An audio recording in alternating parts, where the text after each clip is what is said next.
Human Resource Management.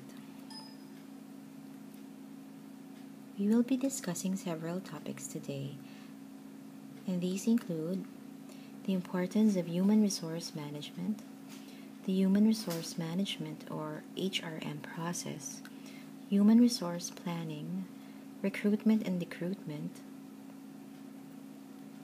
employee performance management, compensation and benefits, career development, and current issues in human resource management.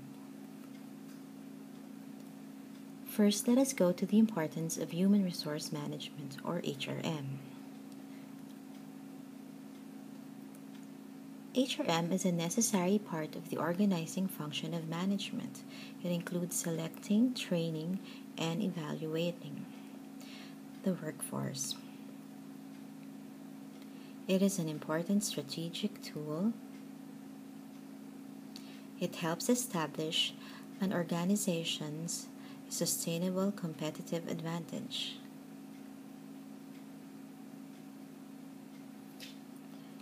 It also adds value to the firm. High-performance work practices lead to both high individual and organizational performance. These high-performance work practices include self-managed teams, decentralized decision-making, training programs, flexible job assignments, open communication, performance-based compensation, and staffing based on person-job and person-organization fit. Now let us go to the human resource management process. The human resource management process begins with HR planning, then goes to recruitment or decruitment, then selection, orientation, training and update of skills and knowledge, performance management, compensation and benefits, career development, and retention of competent employees. What are the functions of the HRM process? To ensure that competent employees are identified and selected, to provide employees with up-to-date knowledge and skills to do their jobs, and to ensure that the organization retains competent and high-performing employees who are capable of high performance. What environmental factors can affect HRM? One of these are the employee labor unions. These are organizations that represent workers and seek to protect their interests through collective bargaining or agreement between a firm and a union elected to represent a bargaining unit of employees of the firm in bargaining for wage, hours, and working conditions.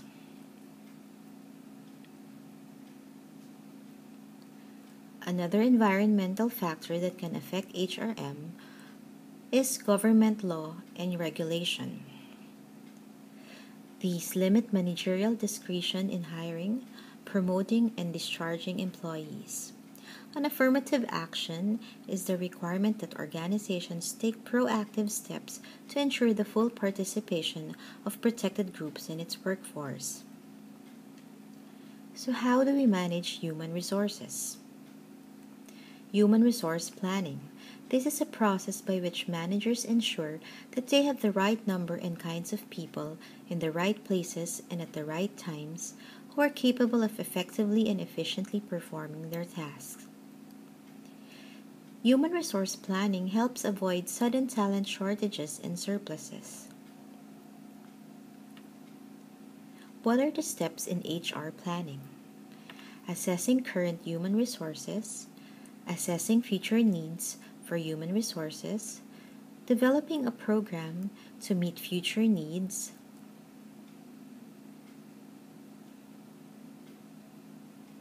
what is a human resource inventory?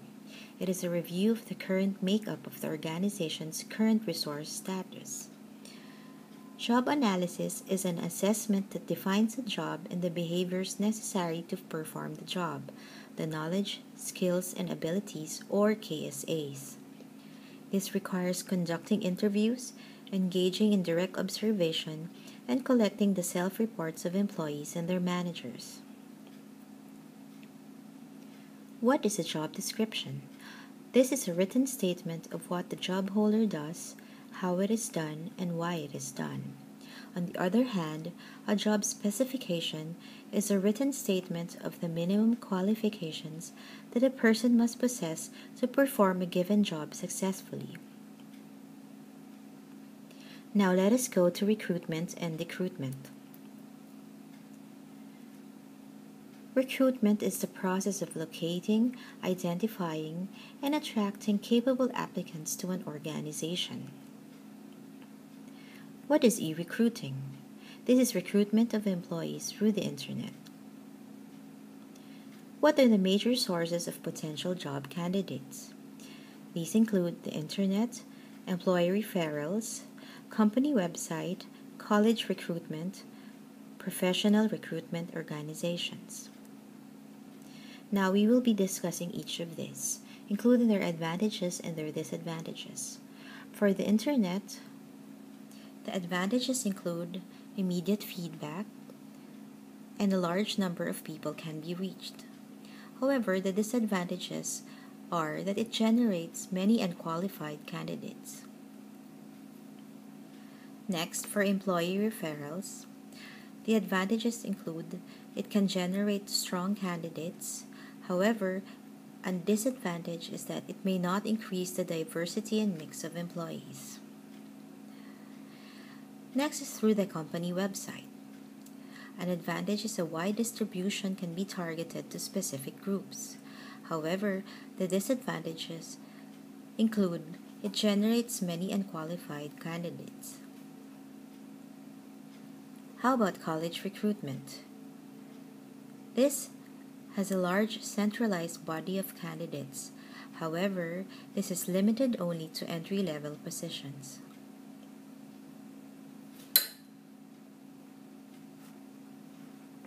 For professional recruitment organizations, the advantages include a good knowledge of industry challenges and requirements, and the disadvantages are little commitment to the specific organization. What is decruitment? Decruitment is the process of reducing a surplus of employees in the workforce of an organization. What are the different decruitment options that a firm can use? These include firing or permanent involuntary termination of an employee, layoff, which is a temporary involuntary termination which may last only a few days or extend to years, and attrition, which is not filling openings created by voluntary resignations or normal retirements. Transfers, which is moving employees either laterally or downward, and usually does not reduce the cost but can reduce intra-organizational supply-demand imbalances. Reduced work weeks, wherein employees are asked to work fewer hours per week, share their jobs, or perform their jobs on a part-time basis. Early retirements, wherein incentives to older and more senior employees are provided for retiring before their normal retirement date. Job sharing, wherein employees share full-time positions. What is selection? The selection process is the process of screening job applicants to ensure that the most appropriate candidates are hired. What is selection? It is an exercise predicting which applicants, if hired, will be or will not be successful in performing well on the criteria the organization uses to evaluate performance.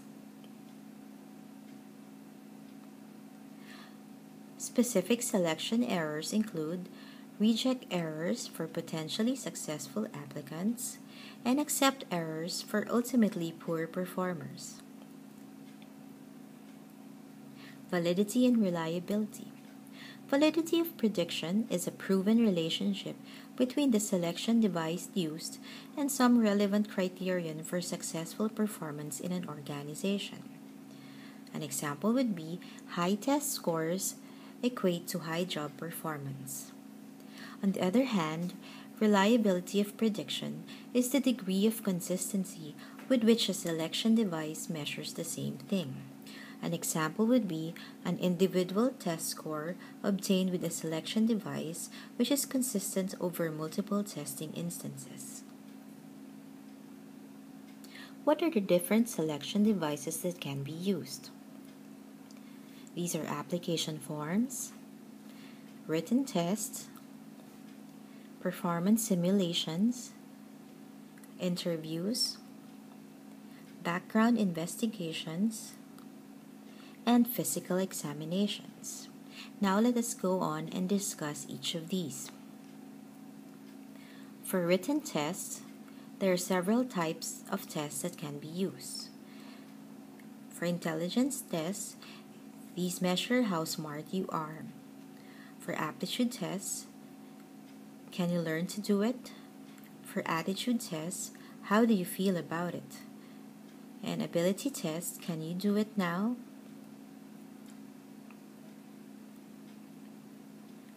What are some legal challenges to tests? These include a lack of job relatedness of the test items or interview questions to the job requirements. Also, a discrimination in equal employment opportunity against members of protected classes. Performance simulation tests. These test an applicant's ability to perform actual job behaviors, use required skills, and demonstrate specific knowledge of the job. Work sampling is when applicants are required to actually perform a task or set of tasks that are central to successful job performance. Assessment centers are dedicated facilities in which job candidates undergo a series of performance simulation tests to evaluate their managerial potential. How about interviews? Although used almost universally, managers need to approach interviews carefully. Here are some suggestions for interviewing. A fixed set of questions should be available, a detailed job information also. Prior knowledge of applicants' background, experience, and test scores should be minimized. Behavioral questions should be asked. A standardized evaluation form should be used. Notes should be taken by the interviewer, and short interviews should be avoided. Background investigations are verifications of application data, which include previous work experience, performance in other companies where the employee has worked before. Reference checks lack validity because self-selection of references ensures only positive outcome. Physical examinations. These are useful for physical requirements and for insurance purposes related to pre-existing conditions. What are pre-existing conditions? These include diabetes, heart problems, asthma, and other medical conditions that the prospective employee already had prior to employment. How about a realistic job preview or RJP? This is a process of relating to an applicant both the positive and the negative aspects of the job. This encourages mismatched applicants to withdraw and align successful applicants' expectations with the actual job conditions, reducing turnover. For example, an entry-level position as customer service associate in the graveyard shift would already eliminate those who only would like to rotate in the morning shift, and this happens when this is made clear during the interview. What is orientation? This is transitioning a new employee into the organization. A work unit orientation is when a new employee is familiarized with the work unit goals. his or her job contribution to the unit goals are clarified. And this introduces him